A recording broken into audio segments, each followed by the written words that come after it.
Okay, Assalamualaikum warahmatullahi wabarakatuh. Nama saya Hazrina binti Hamalin, nombor matriks BQ24110031. Pada hari ini, kumpulan kami akan membentangkan tajuk kias, di mana saya akan membentangkan pendahuluan bagi tugasan kami. Jadi setelah kewafatan Rasulullah SAW, maka penurunan wahyu sama ada Al-Quran ataupun hadis telah berhenti sepenuhnya. Oleh yang demikian, setiap peristiwa-peristiwa yang baharu berlaku selepas kewafatan Nabi, di mana peristiwa tersebut tidak pernah berlaku semasa Nabi Muhammad masih hidup, maka hukum syara itu akan ditentukan oleh para ulama dengan menggunakan dua metodologi, yaitu kias ataupun mereka memutuskan hukum tersebut berdasarkan maslahah yang berlaku. Assalamualaikum warahmatullahi wabarakatuh. Nama saya Siti Afifah Amalin binti Usmar, memegang nombor kad metrik BQ24110157. Hari ini saya akan menerangkan mengenai definisi qiyas. Qiyas daripada bahasa ialah membanding dan menyamakan antara dua perkara. Daripada istilah pula menetapkan hukum suatu peristiwa baharu yang tidak ada dalil dengan cara membandingkannya atau menyamakannya dengan suatu kejadian yang telah ditetapkan hukumnya dan dalilnya. Untuk lebih mudah faham bahasa dan istilah ini, sebagai contoh, penggunaan dadah pada zaman kini. Dadah sifatnya sama seperti meminum arak, iaitu mengkhayalkan dan memabukkan manusia. Daripada ilah itu, kita dapat samakan hukum meminum arak dan mengambil dadah. Wujudnya qiyas ini adalah bertujuan untuk kita mengetahui hukum permasalahan baharu yang dihadapi pada zaman kini dengan merujuk kepada Al-Quran dan As-Sunnah. Hukum mengharamkan meminum arak, kita dapat merujuk daripada dalil Al-Quran, iaitu daripada surah Al-Ma'idah ayat 90. A'udzubillahi minasyaitonirrajim. Ya ayyuhalladzina amanu innamal khamru wal maisiru wal ansab wal azlamu rijsum min 'amali syaitan fajtanibuhu la'allakum tuflihun. Yang bermaksud, wahai orang-orang yang beriman, bahawa sesungguhnya arak dan judi dan pemujaan berhala dan mengundi nasib dengan batang-batang anak panah adalah semuanya kotor atau keji dari perbuatan syaitan. Oleh itu, hendaklah kamu menjauhinya supaya kamu berjaya. Ada juga dalil daripada Rasulullah SAW, kullu muskirin khamrun wa kullu khamrin haramun, yang membawa maksud setiap hal yang memabukkan itu disebut khamar, iaitu arak, dan setiap yang memabukkan adalah haram. Daripada dalil Al-Quran dan As-Sunnah ini, kita dapat menyimpulkan bahawa meminum arak itu adalah haram, di mana perkara tersebut adalah memabukkan dan menghayalkan. Ilahnya juga sama seperti penggunaan dadah, iaitu menghayal dan memabukkan. Jadi, kita dapat simpulkan bahawa penggunaan dadah itu hukumnya adalah haram. Okey, saya akan meneruskan pembentangan dengan kehujahan kias. Okey, ulama telah sepakat mengatakan bahawa kias ni adalah hujah syar'i dan menjadi sumber hukum syarak yang keempat dalam Islam. Jadi, antara dalil yang menjadi sandaran asas kehujahan kias ni ialah surah Al-Hajj ayat 2, iaitu auzubillahi minasyaitonirrajim. Bismillahirrahmanirrahim. Fa'tabiru ya ulil absar. Yang mana maksudnya adalah maka insaflah dan ambillah pelajaran dari peristiwa itu, wahai orang yang berakal fikiran serta celik mata hatinya. Jadi ayat ini menyarankan supaya kita mengambil iktibar daripada peristiwa yang telah berlaku.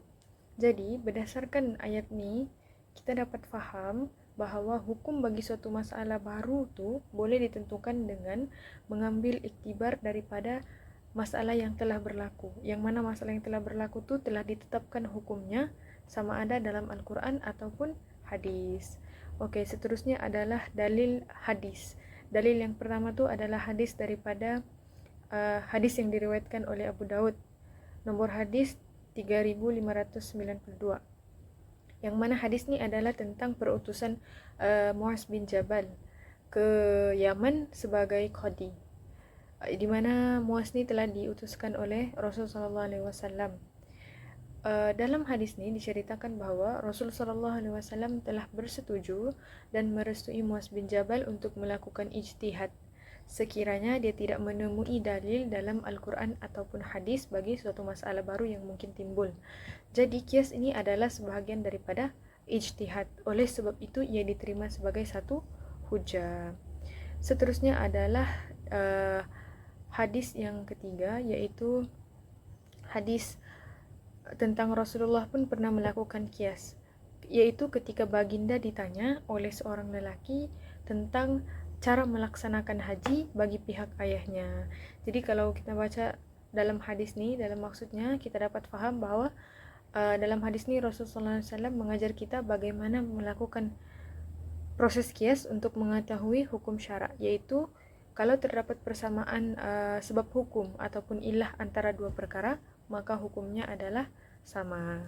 Assalamualaikum warahmatullahi wabarakatuh. Nama saya Anis Husna binti Syukri, Metrik BQ 24110-160. Saya akan membentangkan hukum qiyas. Hukum qiyas ada 4. Yang pertama al-as, yang kedua hukum al-as, yang ketiga al-fara'un, dan yang terakhir illah. Hukum al-as ialah perkara yang mempunyai dalil yang jelas dari Al-Quran ataupun As-Sunnah. Ia juga merupakan asas untuk kita mengukur sesuatu yang baru nanti. Contohnya hukum arak dalam Al-Quran. Yang kedua, hukum al-as, iaitu hukum syarak yang dikenakan kepada al-as tadi.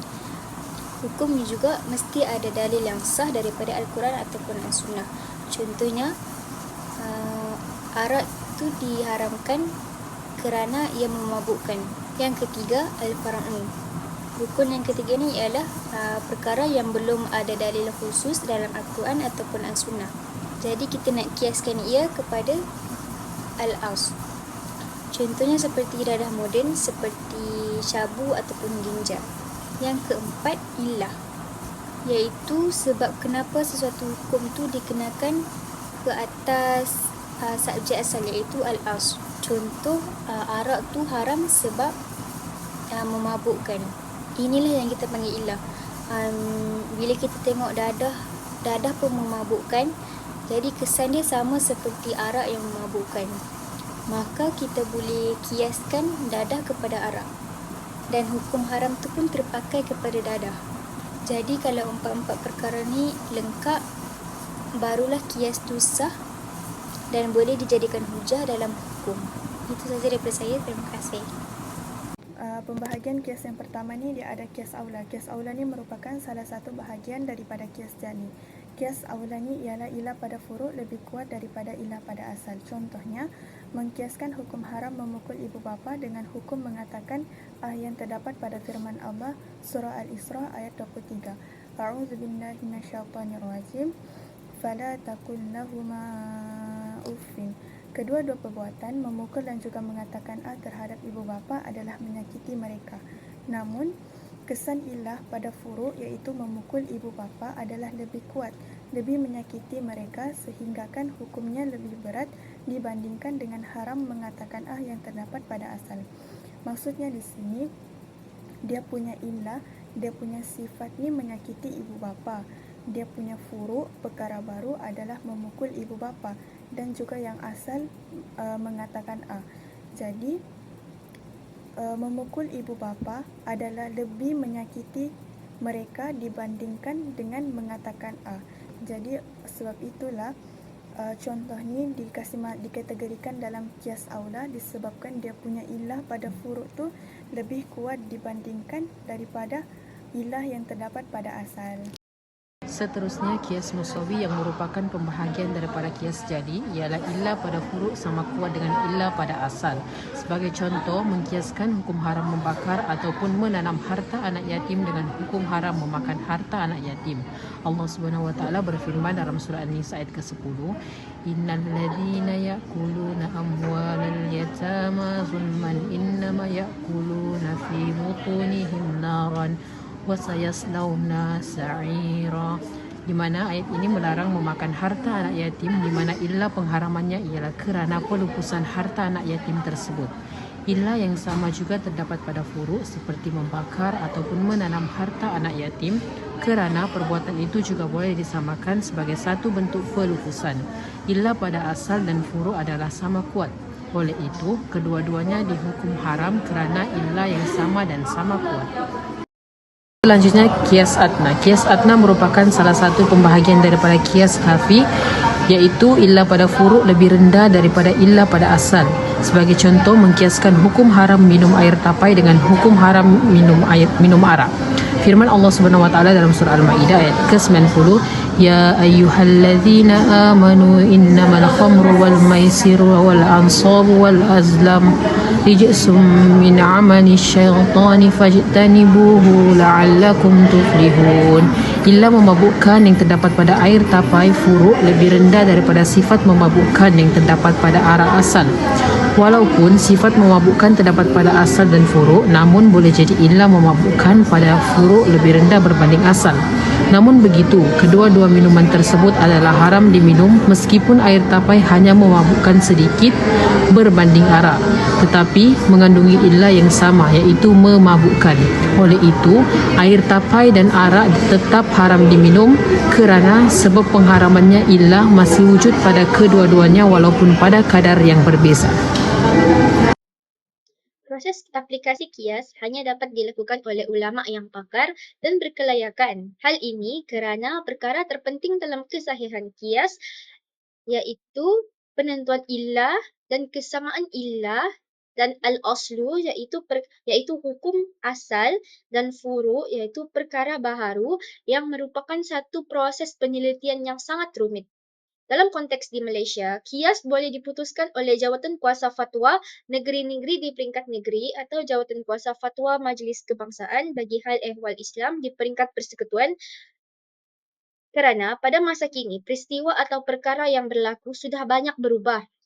Berbeza dengan zaman sebelum ini, dengan jumlah ayat-ayat Al-Quran dan hadis-hadis yang terhad, semakin hari semakin banyak perkara baharu yang berlaku, maka fuqaha perlu menjelaskan hukum kepada masyarakat di luar sana. Kita ambil contoh pendekatan pada masa kini iaitu rokok elektronik ataupun dikenali sebagai vape. Mereka mengambil asal daripada hukum minum arak. Hukum minum arak semestinya adalah haram. Jadi perkara furuk di sini adalah rokok elektronik tersebut.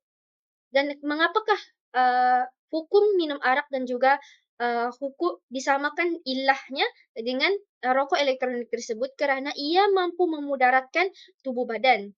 Hal ini disebutkan dan ditegaskan di dalam dalil yang dikiaskan dalam surah Al-Maidah ayat 90 hingga 91.